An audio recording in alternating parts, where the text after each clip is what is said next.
and the busiest contract air traffic control tower in the country. Just last 5 years, annual operations have increased 80%, and commercial activity continues to grow by double digits.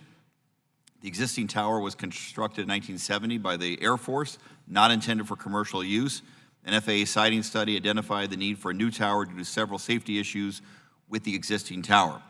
A new air traffic control tower is critical for this airport, and with 90% of the design completed for a new tower, federal funding for its construction must be a priority. What is the status of the FAA's implementation of Section 152? So we're meeting all the requirements on contract towers, and we don't see any problem with it. We're gonna meet them all.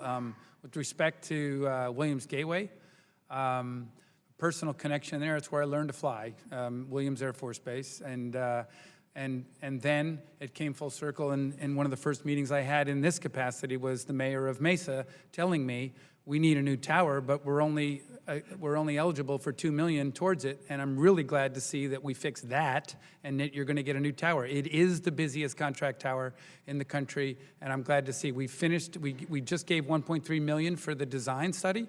It's going to be a 20-some-odd million project, but it will be funded.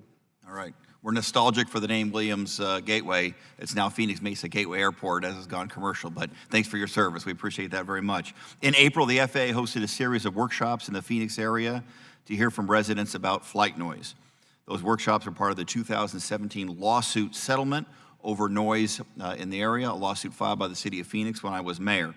I appreciate the FAA holding these workshops. Going forward, it's important for the FAA to work closely with the impacted communities to incorporate what was learned at these workshops and to make adjustments necessary to lessen the noise impacts from the eastbound flight path. What are the FAA's next steps in this process, particularly as additional engagement with the impaired communities, Scottsdale, Fountain Hills, and what's the expected timeline? Well, sir, it's a two-step process, as you're aware. We finished step one, looking at departure route changes based on the community engagement. We have now completed the engagement phase of step two and looking at those recommendations. As you know, there's no commitment to make changes after consultation in step two, but anything we can do, we're gonna do. And I'd have to get back to you on the timeline of that. I'm sure that the folks that are having those meetings have a deadline for when they're going to get back. We'll follow up. I appreciate that very much. Let's talk staffing shortages. Staffing shortages in the FAA and the impact it's having on your regulatory functions.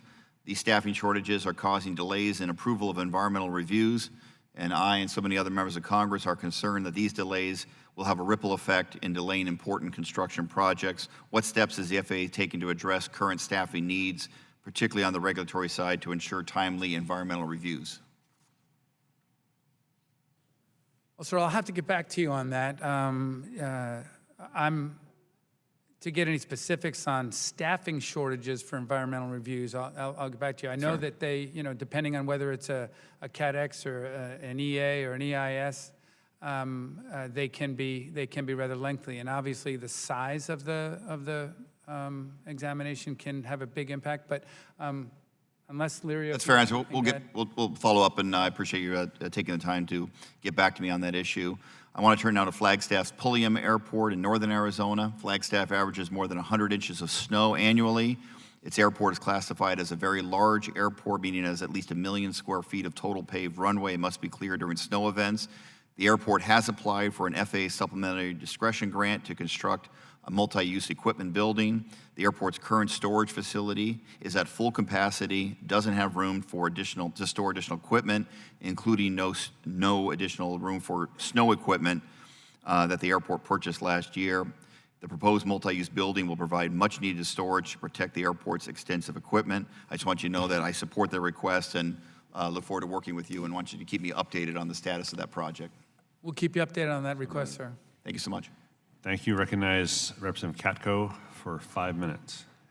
Thank you, Mr. Chairman, and I want to note for the record that Syracuse gets a lot more snow than what you're talking about in Arizona. Up to 190 inches. Without objection, so noted. Thank you. Thank you all for testifying today, and Mr. Elwell, I want to talk to you about something I presume you're familiar with, and that's the the unmanned aircraft system facilities and testing programs we have in central New York, in my district and adjacent. The Griffiths New Air Complex, which is out of the former Rome Griffiths Air Base, there's a corridor, a testing corridor from there to Syracuse. It's well established. It has a tremendous amount of state support, local support, municipal support.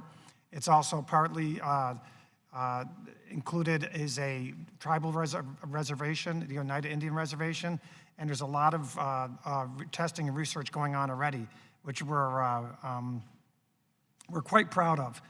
There's been 2 times where we've submitted funding requests or test pilot requests to the FAA, and given our very mature program, it was shocking to see that in both times, despite having very, very high rankings, neither time were we chosen as test sites. And in fact, some were clearly inferior, were chosen over us. And that is, to say the least, concerning to us. So now here we are again. In June, the UAS Integration Office